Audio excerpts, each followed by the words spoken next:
Perkenalkan, nama saya Elis Natalia, Prodi Pendidikan Jasmani Olahraga dan Rekreasi. NIM 3012000060.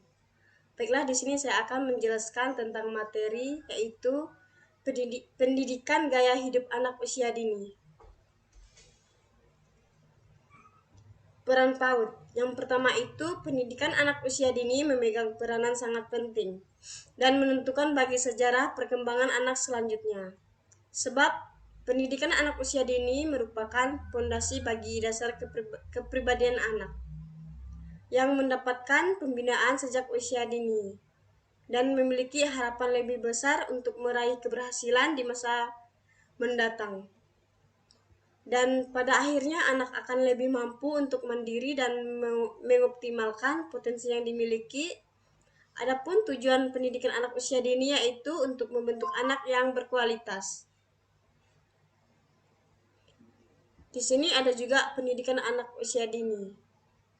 Anak usia dini sebagaimana yang termasuk dalam Undang-Undang Sikdinas tahun 2003 pasal 1 ayat 14 menyatakan bahwa pendidikan anak usia dini ini adalah suatu upaya yang ditunjukkan kepada anak sejak lahir sampai dengan usia 6 tahun yang dilakukan melalui pemberian rangsangan pendidikan untuk membantu pertumbuhan dan perkembangan jasmani dan rohani agar anak memiliki kesiapan dalam memasuki pendidikan lebih lanjut.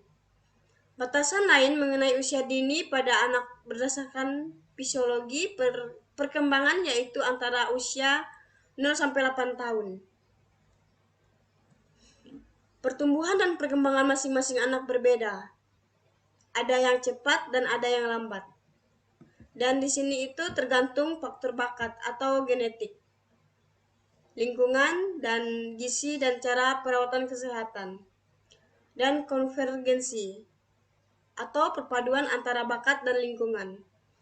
Oleh sebab itu, perlakuan terhadap anak tidak dapat disamarkan sebaiknya dengan mempertimbangkan tingkat pertumbuhan dan perkembangan anak.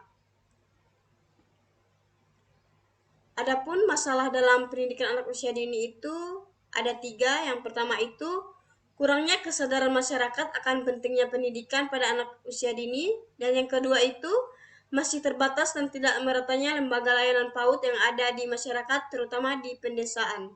Dan yang ketiga itu rendahnya dukungan pemerintah dalam penyelenggaraan pendidikan anak usia dini. Dan solusinya itu ada 4. Yang pertama itu yang akan dilakukan pemerintah yakni meningkatkan akses terhadap masyarakat untuk bisa menikmati pendidikan di Indonesia. Tolak ukurnya dari angka partisipasi. Dan yang kedua itu B, menghilangkan ketidakmerataan dalam akses pendidikan seperti ketidakmerataan di desa dan kota serta gender. Dan yang ketiga itu C, meningkatkan mutu pendidikan dengan meningkatkan kualifikasi guru dan dosen serta meningkatkan nilai-nilai rata kelulusan dalam ujian nasional. Dan yang keempat itu ada D, pemerintah akan menambah jumlah jenis pendidikan di bidang kompetisi atau profesi sekolah jurusan dan untuk menyiapkan tenaga siap pakai yang dibutuhkan. Baiklah, sekian dari pemaparan dari saya ucapkan banyak terima kasih. Adil Kak Talino, bacur menikah saruga, basengat Kak Jubata.